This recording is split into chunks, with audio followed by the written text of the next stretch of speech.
नमस्कार, खबरें जारी न्यूज 24 पर मैं हूं आपके साथ मकसूद खान।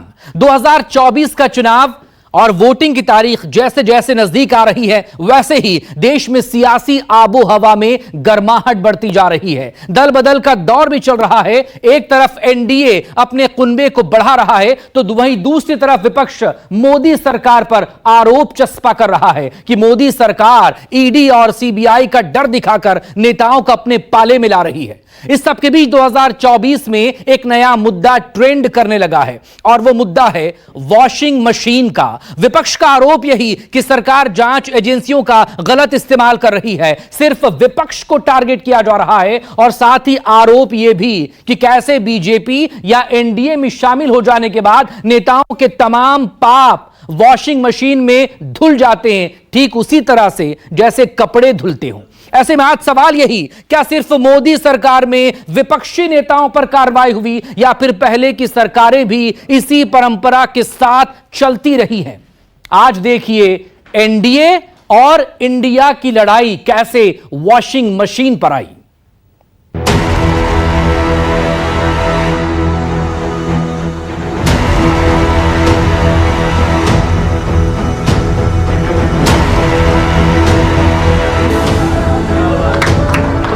जो भ्रष्टाचार के आरोप जिन पे सिद्ध हो चुके हैं, आज वॉशिंग मशीन से भी बड़ा कंधे पे लेकर के महिमा मंडन कर रहे हैं ऐसे चोरों का।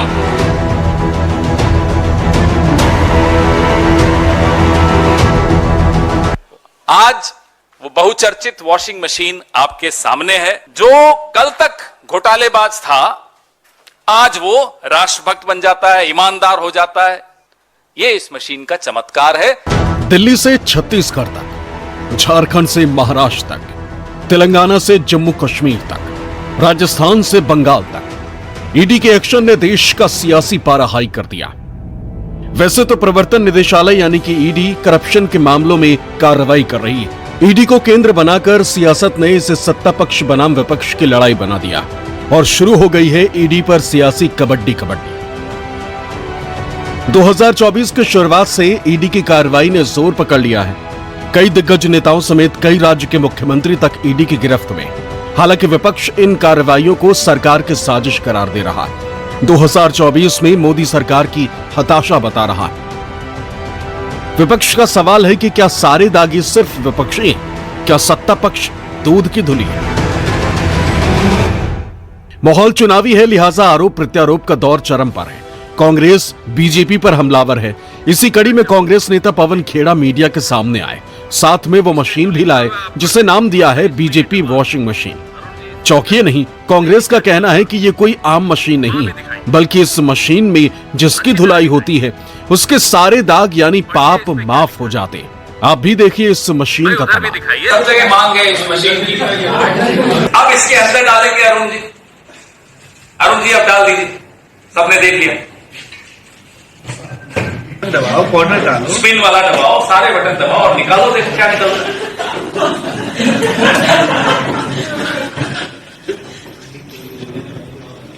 आज की प्रेस वार्ता मोदी जी जरूर देख रहे होंगे।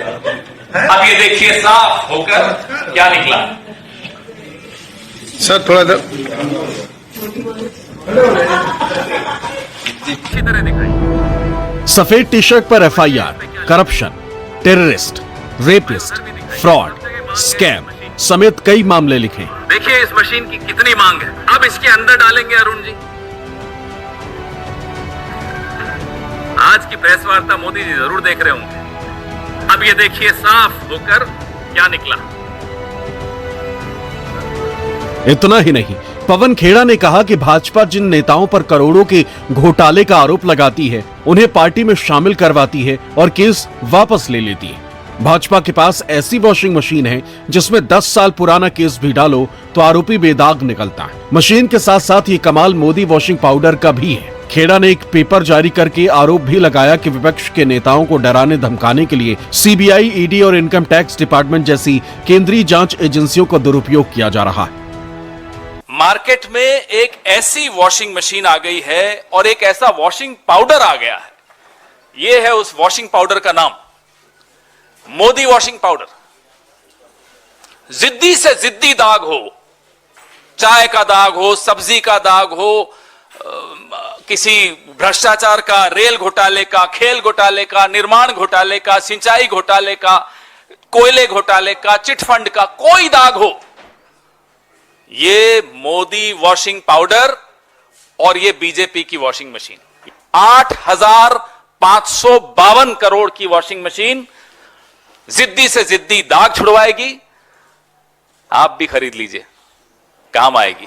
प्रफुल्ल पटेल के खिलाफ सीबीआई ने मामला बंद कर दिया। आज से कुछ महीनों पहले प्रफुल्ल पटेल जी ने एनसीपी को तोड़ा, भाजपा के इस वॉशिंग मशीन के गठबंधन में शामिल हुए, इस वॉशिंग मशीन के अंदर गए और बाहर यूं निकल कर आ गए। मजाक उड़ाया जा रहा है, इस देश की राजनीति का मजाक उड़ाया जा रहा है, इस देश के सीएजी का मजाक उड़ाया जा रहा है, इस देश की एजेंसीज का मजाक उड़ाया जा रहा है, इस देश के लोकतंत्र का मजाक उड़ाया जा रहा है। अब इस मजाक का अंत होना आवश्यक है, क्योंकि अब यह मजाक क्रूर हो गया। It's a cruel joke now. हम चुनाव के बाद क्या क्या करने वाले हैं वो आप देखेंगे, रोज आपको ब्रेकिंग न्यूज देंगे। और ये अधिकारी जो इनकी कठपुतली बने हुए हैं, ये भी आज कान खोलकर सुन लें, एक एक को कटघरे में खड़ा किया जाएगा। वो कितना ही आला अधिकारी हो, किसी भी एजेंसी का अधिकारी हो, जिस तरह से इस देश में मजाक बनाया जा रहा है एजेंसीज का, वो हम बर्दाश्त नहीं करेंगे। सरकार बदलने दीजिए, बहुत कुछ बदलेगा। खेड़ा ने विपक्ष के 51 केस गिनाए जिस पर कार्रवाई हो रही है। इसके अलावा उन्होंने 20 केस ऐसे गिनाए जिनमें सत्ता पक्ष और उसके करीबी पार्टियों के नेताओं पर केस दर्ज है, लेकिन उन पर कोई कार्रवाई नहीं हुई। खेड़ा ने जिन नेताओं के बारे में कहा है उनमें प्रफुल्ल पटेल, मुकुल रॉय, शुभेंदु अधिकारी, मिथुन चक्रवर्ती, सोवन चटर्जी का नाम भी शामिल है। वहीं दूसरी तरफ टीएमसी भी बीजेपी वॉशिंग मशीन के साथ सामने आए।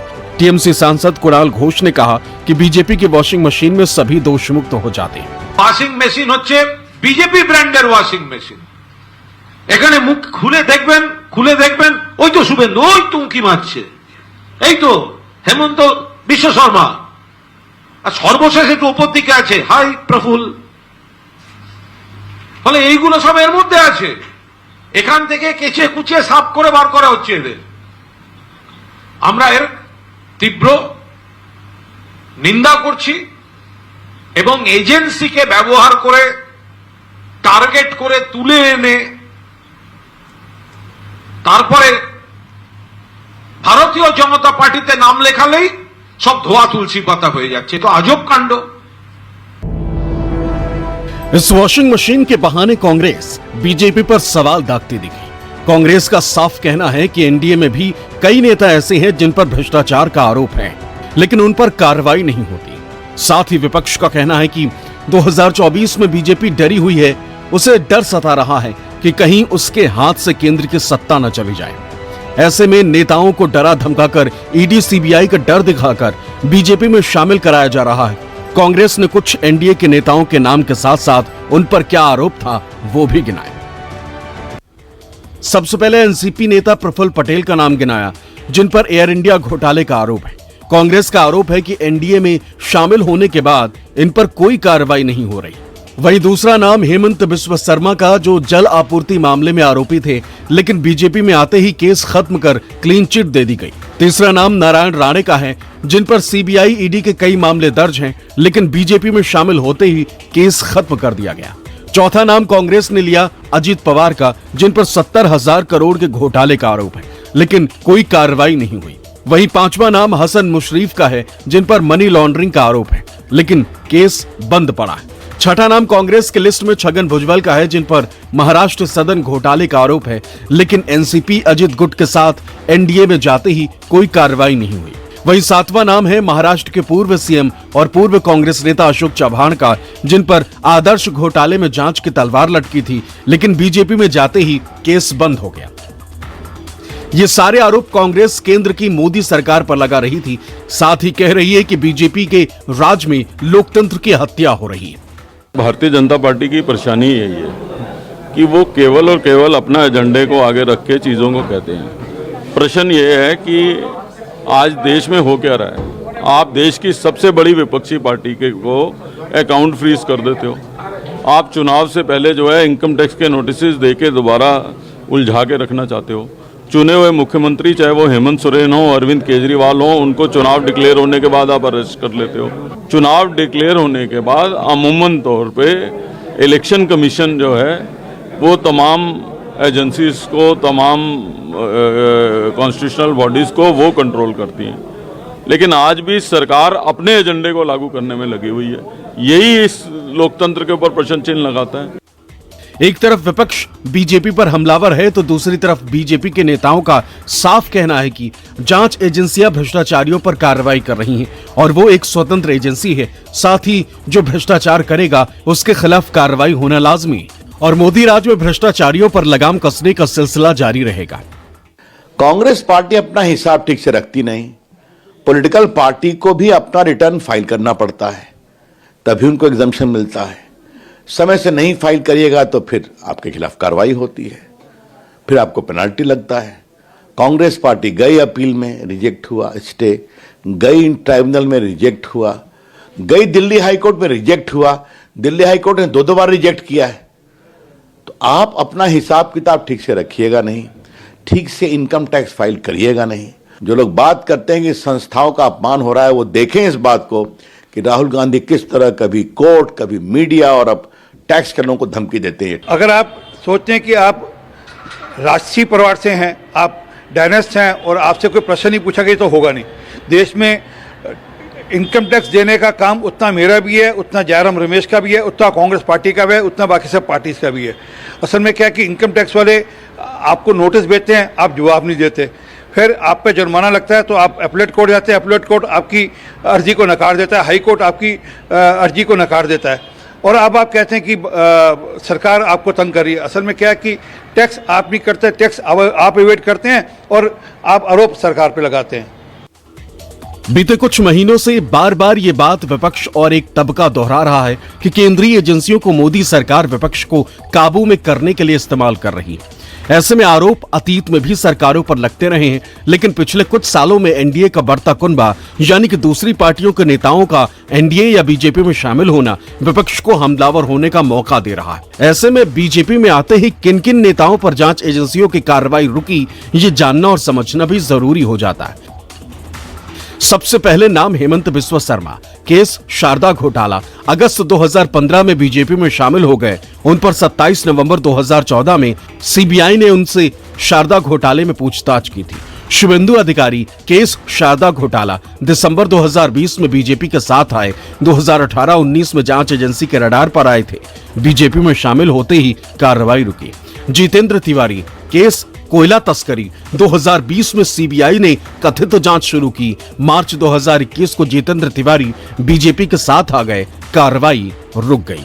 Narayan Rane case money laundering. 2012 में बीजेपी ने आरोप लगाया था। अक्टूबर 2019 में बीजेपी में शामिल हो गए, जांच एजेंसी का एक्शन रुक गया। अजित पवार केस सिंचाई घोटाला। नवंबर 2019 में बीजेपी के गठबंधन में पहली बार आए। उसी साल 2019 में कथित तौर पर क्लीन चिट मिल गई। ये कुछ नेता हैं जो या तो बीजेपी में शामिल हो गए या फिर बीजेपी के एनडीए गठबंधन के साथ आ गए। ऐसे नेताओं को हथियार बनाकर विपक्ष मोदी सरकार को घेरने की कोशिश कर रहा है। उस दौर में जब यूपीए की सरकार थी, वो चूंकि साझा सरकार थी तो उसकी अपनी लिमिटेशन थी। कई तरीके की समस्याओं से वो घिरी हुई थी। जो अलायंस थे उनके प्रेशर थे और कई तरीके के उस दौर में करप्शन के आरोप थे और उन्होंने कार्रवाई की। राजा वगैरह को जेल भी भेजा, कनिमोझी जेल गई। तो इसका ये मतलब थोड़ी है वो इश्यूज खत्म हो गए। वो इश्यूज तो है और बीजेपी चूंकि उन्हीं इश्यूज को उठाकर सत्ता में आई थी 2014 में, तो ये चाहती है कि वो मुद्दे जो करप्शन के, जो 2G, 3G, 4G जो चर्चा होती थी, वो पब्लिक के दिमाग में उसको बनाए रखना चाहती है। और जो ईडी वगैरह कार्रवाई कर रही है या जो एजेंसियां काम कर रही हैं, तो वो तो मनमोहन सरकार में ही शुरू हो गया था। ये एक पॉलिटिक्स है और पॉलिटिक्स में ये चीजें होती रहती हैं। विपक्ष भले ही लगातार मोदी सरकार पर नेताओं को ईडी का डर दिखाकर अपने पाले में लाने की बात कर रहा हो, लेकिन पीएम मोदी ने संसद में साफ कर दिया था कि जो भी भ्रष्टाचार करेगा उसके खिलाफ सख्त से सख्त कार्रवाई होगी। जांच करना ये एजेंसियों का काम है। एजेंसियां स्वतंत्र होती हैं और संविधान ने उनको स्वतंत्र रखा हुआ है। और जज करने का काम न्यायाधीश का है, जज करने का काम न्यायाधीश का है, और वो अपना काम कर रहे हैं। और अध्यक्ष जी, मैं इस पवित्र सदन में फिर से दोहराना चाहूंगा, जिसको जितना जुल्म मुझ पर करना है कर ले, मेरी भ्रष्टाचार के खिलाफ लड़ाई चलती रही।